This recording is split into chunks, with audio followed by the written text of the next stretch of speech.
Well, well, well, guess who won't be paying the estate tax this year? That's right, it's Great Britain's own King Charles III, son of Queen Elizabeth II. Great Britain taxes 40% of every estate valued over £325,000. And given the current exchange rates, that's about $325,000 because the pound is near parity. But the Queen's estate is worth reportedly £652 million. And so 40% of pretty much £652 million would be quite the hefty sum for the spry young king to have to pay, on his first day on the job. So thankfully, British Parliament does not make him pay. The royal family is excluded from the estate tax. Isn't that wonderful? The people who are, I don't know, maybe they're not the richest, because I guess they're technically not billionaires if the estate is only, the estate that he inherits directly is only worth £652 million. I'm sure there's plenty of other holdings and things. I'm not exactly sure how the corporate structure of the royal family works. I know it's kind of complicated. But the estate that he would have to pay tax on is apparently worth $652 million. But no, he gets that tax-free. I guess because the crown isn't going to tax itself. I find it funny that the United Kingdom is willing to impose something as draconian and just gross as a 40% estate tax. A 40% tax on dead people, on the things that they have accumulated and paid taxes on all their life. What little they have left at the end of their life that they want to pass on to their family, 40% of that has to go to the government. So, let's say you've got a cattle ranch that's worth £1 million. You're going to have to sell off 40% of your land, or 40% of, whatever, over 325,000. So what's that, like $675,000, 40% of that, give or take, what's that, $250,000. So if you've got a million, if you've got let's say a family farm that's worth £1 million, which $1 million farm where I live in Florida, that's not a very big farm. It might not even be a profitable farm. Well, you have to sell off 1/4 of that farm if you live in Britain to pay the estate tax. But the King of England, who from what I understand, much of the royal family's holdings is in farmland, probably owns millions of acres, doesn't have to pay a dime. He doesn't have to give up any of the royal family's wealth. They just get to hold on to that for as long as they like, which, hey, I think they should. I don't have a problem with that. But they make their stupid little subjects, these people who worship them, like demigods. You have to pay 40%. You don't get to pass down nothing to your kids. But the royals, they get to keep everything. Now, obviously, how can you expect anyone to get ahead and to ever be as rich as the royal family? Other than, the most extreme circumstances. They're certainly not going to acquire multi-generational wealth. They're not going to build themselves up over the course. Because every new generation, you get kneecapped. Because your family loses 40% of your wealth. I mean, think about that. And Parliament understood, you know what, this is really sick. We can't do this to the Queen. Oh my gosh, that would just be terrible. Yet they're willing to do it to literally everyone else in the country. I mean, as if there wasn't enough reason to hate this little shit stain who calls himself King Charles. And I'm not even one of these anti-British monarchy people. As an American, I kind of, I like that they have their monarchy over there because it separates them from us. It is the defining characteristic of Britain. And frankly, Britain probably wouldn't exist as a unified political entity were it not for the monarchy. You'd probably just have England and Scotland and, well, who knows if Wales could survive on its own, but they'd probably try. And I have to say, I think that a independent, like, English republic would probably be a better country than the present-day UK. I would say it's hard to get worse than the present-day UK, but plenty of countries have shown us it's quite possible. There's always a new low to be found. And, I hate to bring up old Liz Truss again, but Britain has hit a new low with the accession of Liz Truss to the office of Prime Minister. And so between her and this, bug-eating vampire, or he doesn't eat bugs, he wants you to eat bugs. That's how King Charles feels. He wants you to eat bugs.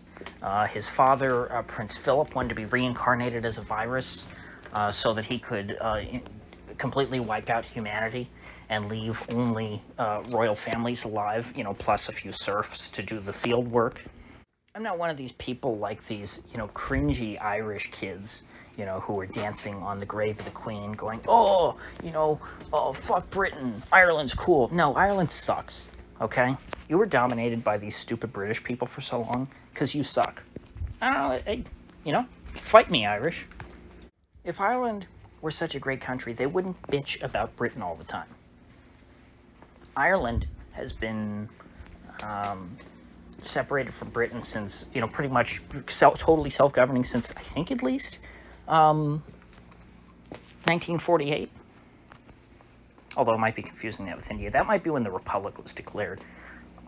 I guess it was back during, around the time of World War I, when that whole Irish Free State thing was created. And I guess that was pretty much self-governing, but they still had some link to Britain. But I don't want to make today about shitting on the Irish. I'm here to shit on the British. It's hard for me to say much bad about the old Queenie, because publicly she was very inoffensive. She stuck to that.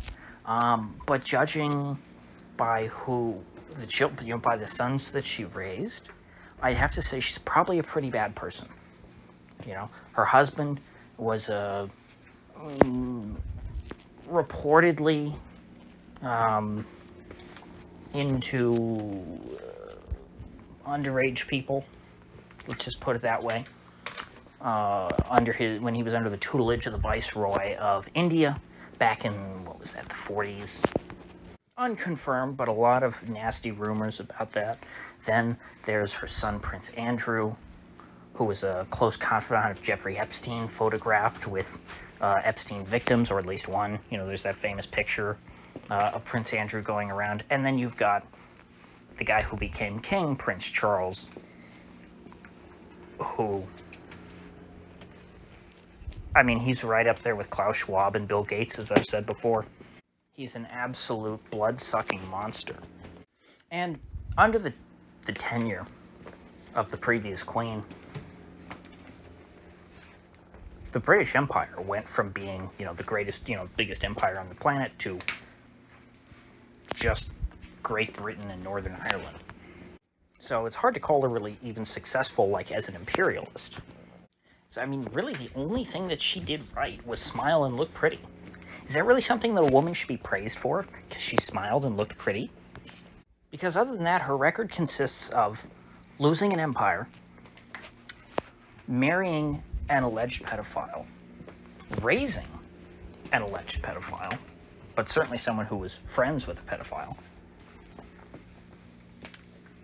as well as raising another man who, aside from being a philanderer,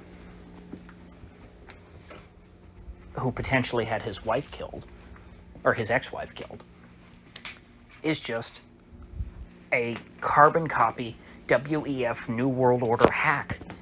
And it's not like Prince Charles is uniquely evil among those guys. He says the exact same crap as they do. He's not even interesting. He doesn't have his own ideas. His whole thing is climate change is bad, so we need to depopulate the earth. He's not even subtle. He just comes right out and says it. And, he says it so matter-of-factly, because because I'm going to be the king one day. So, it matters. I can get away with saying we just need to kill people. And, somehow we're supposed to believe he's a good guy.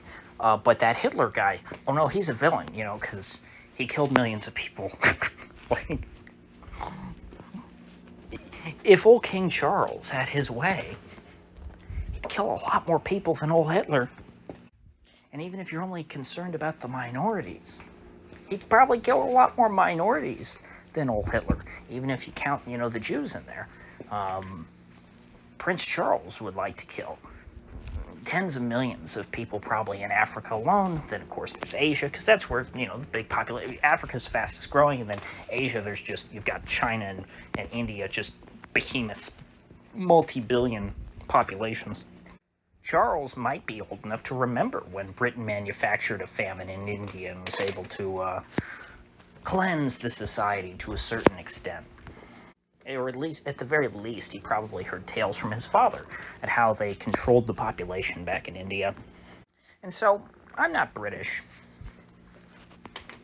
but if I were, I can see how, if I were just a regular British person, but with similar beliefs that I have, as an American, I probably could have easily gone from being a tepid supporter of at least the idea of the British monarchy, or maybe even a strong supporter, because I would tie it in with my British identity, to being even a reluctant to moderate opponent, maybe even a very strong opponent, the longer that this Charles guy sticks around. After all, there is certainly precedent in British history for people rising up and getting rid of the monarch, or at least the current dynasty, when there's an issue, when they're no longer wanted. I don't know how long back, the current dynasty goes, but they weren't the first. Who's to say that they should be the last? Just because you don't like the current folks there, maybe replace them with somebody else. But frankly, I think all of the old royal families of Europe are pretty much in lockstep, other than the Prince of Liechtenstein. You know what? That's the one good royal. He's the guy who really... he puts a good face on monarchy. And he's not quite an absolute monarch, but he actually has real power in Liechtenstein. Make him the King of England. That'd be great. Depose this current guy. There should be a military coup. They go in, they overthrow King Charles, and then they bring in the Prince of Liechtenstein to replace him. That would be great. Just like when they brought in Prince William of Orange to replace whoever that king was. But at least they had Prince William Mary, what was her name? Mary, of course, College William and Mary. I have to think to something American. Remember what her name was, but yeah, I guess she was probably the daughter of that king, right? I'm not a British history expert by any means. I've never studied it. I mean, I've studied like France and Germany's history far more extensively than Britain. Unfortunately, there don't seem to be any daughters, I guess, in the current British royal family that I know of, are there? And after all, the Prince of Liechtenstein is quite old at this point. Hans Adam ascended to his throne back in the 60s, I think. Hopefully he's got an heir that he's raised with a good head on his shoulders, because, I mean, really, other than Hans Adam of Liechtenstein, I can't think of a single decent European monarch. Which is good, because, all the ones who aren't named Hans Adam and aren't from Liechtenstein don't really have any power. But they do have influence. They don't have direct power, they don't have constitutional power, but they do have influence over the process. I mean, make no mistake, they're elite families. Just like saying, oh, well, Bill Gates, he's not president, so he can't have any political power, right? Bill Gates has far more political power than any given elected president. I mean, if the Trump administration didn't teach you that, I don't know what will. And that's how you should think of the British royal family. That's who Prince Charles is. He's just another billionaire at the World Economic Forum. I mean, what a pathetic thing to be reduced to. But hey, I mean, Britain and the U.S., we tend to go through these cycles of decay together. Think about the 1970s, U.S. and U.K., we're doing pretty bad. And then you had sort of a renaissance in the 80s for both of those countries. Maybe we'll see that again, who knows? But I mean, as of right now, look, you got Joe Biden over here, can't finish a sentence. You got Liz Truss over there, wants to nuke Russia, bless her heart. And at the same time, you got this Charles clown, who unfortunately, he's almost too scary to be a clown. So, with that said, I will see you folks back here tomorrow.